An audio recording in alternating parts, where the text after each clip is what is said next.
DRG Kids। कहानी जादुई नदी। सोनपुर नाम का एक बहुत सुंदर गांव था। उस गांव में एक जादुई नदी थी। उस नदी का पानी हीरे जैसा चमकते रहता था। उस नदी में बहुत सारे हीरे और सोना था।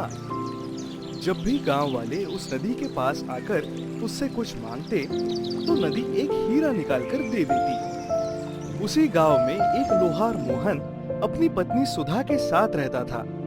अरे सुधा, लगता है तूफान आने वाला है। कितना अंधेरा छा रहा है। मुझे तो बड़ी चिंता हो रही है जी। इस तूफान के आसार कुछ ठीक नहीं लग रहे। मुझे भी ऐसा ही लग रहा है। अगर बारिश हो गई तो बहुत मुश्किल हो जाएगी। हमारा मिट्टी का घर इतनी तेज बारिश में गिर जाएगा। ऐसा मत कहिए जी, मुझे बहुत डर लग रहा है। चलो जो भी हो, ऊपर वाले की मर्जी से ही होगा। फिर उस रात बहुत तेज बारिश होती है और मोहन का मिट्टी का घर गिर जाता है। वो दोनों दुखी होकर सुबह तक ऐसे ही बैठे रहते हैं। सुनिए जी, कब तक ऐसे हाथ पे हाथ धरे बैठे रहेंगे? अब तुम ही बताओ मैं क्या करूं? हमारे पास ले देकर यही एक मिट्टी का घर था, उसे भी बारिश ने गिरा दिया। अब सर छुपाने के लिए भी जगह नहीं है। क्यों ना हम जादुई नदी से मदद मांग ले? आखिर पूरे गांव के लोग तो उस नदी से ही मदद मांगते हैं। इसके अलावा हमारे पास और कोई रास्ता भी नहीं है। हाँ, तुम ठीक कह रही हो। फिर वो दोनों जादुई नदी से मदद मांगने के लिए उसके पास आते हैं। अरे देखो तो, नदी कैसे हीरे की तरह चमक रही है। मोहन नदी को अपनी समस्या बताता है। जादुई नदी, कल रात की तेज बारिश में मेरा मिट्टी का घर गिर गया। हमारे पास सर छुपाने के लिए जगह नहीं है। हमारी मदद करो। हम बहुत उम्मीद लेकर तुम्हारे पास आए हैं। तुम दुखी मत हो मोहन, मैं तुम्हारी मदद जरूर करूंगी। तुम एक हीरा ले सकते हो। बहुत बहुत शुक्रिया। मुझे भी तुम्हारी मदद करके बहुत अच्छा लगा। मोहन और उसकी पत्नी सुधा हीरे को देखकर बहुत खुश होते हैं। फिर वो दोनों हीरे को लेकर अपने घर जाते हैं। नदी को गांव वालों की मदद करना बहुत अच्छा लगता था और गांव वालों को भी उस नदी से बहुत प्यार था। एक दिन दो दोस्त नदी के पास बैठकर बातें करते हैं। अगर हमारे गांव में ये जादुई नदी न होती तो हमारा क्या ही होता। हाँ भाई, इस नदी ने हमारे गांव को खुशहाल बना के रखा है। ऐसे ही नदी की बात करते हुए दोनों के मन में लालच आ जाता है। मेरे मन में एक बात है।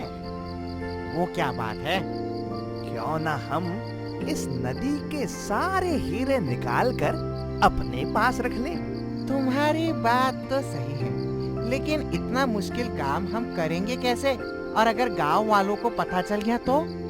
ये काम हमें रात में करना पड़ेगा, तब गांव वाले भी नहीं होंगे। ठीक है, तो तुम टोकरी लेकर आना, मैं जाल लेकर आऊंगा। अरे बेवकूफ, हमें मछली नहीं पकड़नी है, हीरे निकालने हैं। उसके लिए जाल नहीं चाहिए। फिर क्या लेकर आऊं? 4-5 बोरी लेकर आना और मैं बाल्टी लेकर आऊंगा। ठीक है, अब तो हीरे हमारे ही हो गए। अगर हमने ऐसा किया तो हम गांव में सबसे अमीर हो जाएंगे। गांव में नहीं, पूरे शहर में। अरे हाँ हाँ, फिर तुम अंबानी बन जाओगे और मैं अदानी बन जाऊंगा। और फिर तो विदेश भी घूमेंगे। ये सोचकर दोनों दोस्त अगले दिन नदी से हीरे निकालने के लिए बाल्टी और बोरियां लेकर आते हैं। लेकिन कोई ना कोई नदी के पास आकर मदद मांग रहा होता है। दोनों बहुत देर तक इंतजार करते हैं। देखते ही देखते बहुत रात हो जाती है। तब दोनों नदी के पास जाते हैं। क्या हुआ? सब ठीक तो है ना? तुम दोनों इतनी रात में यहाँ क्यों आए हो? कुछ ठीक नहीं है। हमारे पास ना ढंग के कपड़े हैं और ना ही ढंग का खाना, न रहने को अच्छा घर। नदी उनकी बातें सुनकर हैरान हो जाती है और कहती है, ये लो एक हीरा, इससे तुम्हारे सारे दुख दर्द दूर हो जाएंगे। नहीं, हमें ये हीरा नहीं चाहिए। हीरा नहीं चाहिए तो और क्या चाहिए तुम्हें? हमें एक हीरा नहीं, पूरी नदी चाहिए। जब सामने पूरा खजाना रखा हो तो एक हीरा कौन लेता है भला? आज हम तुम्हारा सारा हीरा ले जाएंगे। नहीं नहीं, ऐसे मत करना। तुम लोगों को जितने हीरे चाहिए मैं दे दूंगी, लेकिन मेरे सारे हीरे मत निकालना। मदन और चमन नदी की बात नहीं सुनते और नदी में घुस जाते हैं और हीरे निकालने लगते हैं।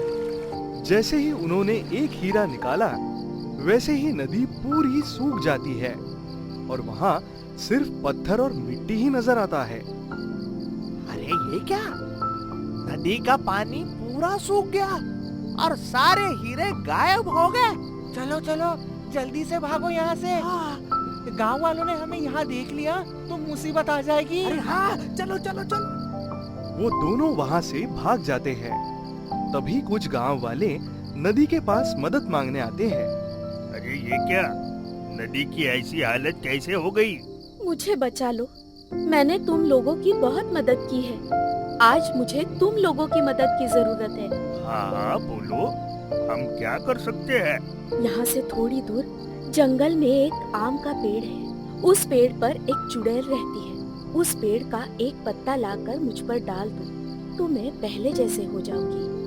आपकी बात तो ठीक है, लेकिन चुड़ैल वाले पेड़ से पत्ता कैसे लाएंगे हम लोग? हाँ, मुझे तो चुड़ैल से बहुत डर लगता है, मैं नहीं जाऊंगा। मैं भी नहीं ला सकता। तभी वहाँ मोहन आता है और इन सब की बातें सुनकर कहता है, तुम चिंता मत करो नदी, मैं तुम्हारे लिए वो आम का पत्ता लेकर आऊंगा। गांव वाले उसे देखते रह जाते हैं। वो घर आकर अपनी पत्नी सुधा को सारी बात बताता है। हमारे बुरे वक्त में नदी ने हमारी बहुत मदद की थी। आज नदी को जरूरत है तो हमें उसकी मदद करनी चाहिए। फिर वो दोनों जंगल के लिए निकल पड़ते हैं। जंगल में उन्हें एक आवाज आती है, रुको, तुम लोग ऐसे नहीं जा सकते उस आम के पेड़ के पास। कौन हो तुम? क्या तुम हमें जानते हो? तभी वहाँ एक परी प्रकट होती है। ये क्या? आप कौन हैं? मैं एक परी हूँ। मुझे पता है कि तुम दोनों आम का पत्ता लेने जा रहे हो, लेकिन उस पत्ते को तोड़ना मुश्किल है क्योंकि उस पेड़ पर एक चुड़ैल रहती है। हाँ, हमें नदी ने ये बताया है। मैं तुम्हें ये छड़ी देती हूँ। जैसे ही तुम उस आम के पेड़ के पास पहुँचोगे, ये छड़ी गोल गोल घुमा देना। इससे चुड़ैल बेहोश हो जाएगी और तुम पत्ता तोड़ लेना। धन्यवाद। थोड़ी दूर आने पर उनको आम का पेड़ दिखाई देता है। मोहन वहाँ पहुंचकर छड़ी घुमाता है। चुड़ैल बेहोश हो जाती है। वो पत्ता तोड़कर नदी के पास वापस आता है। मैं आम का पत्ता ले आया। ये कहकर वो उस पत्ते को नदी में डाल देता है।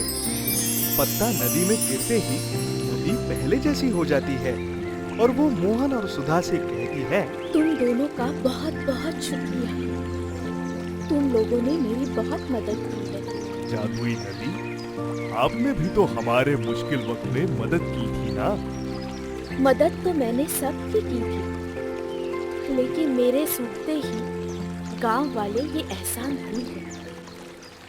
फिर जादुई नदी मोहन और सुधा से खुश होकर उनको बहुत सारे हीरे देती है और फिर वो लोग अपना अच्छा सा घर बना लेते हैं और खुशहाल जिंदगी जीने लगते हैं। कभी भी किसी का एहसान नहीं भूलना चाहिए।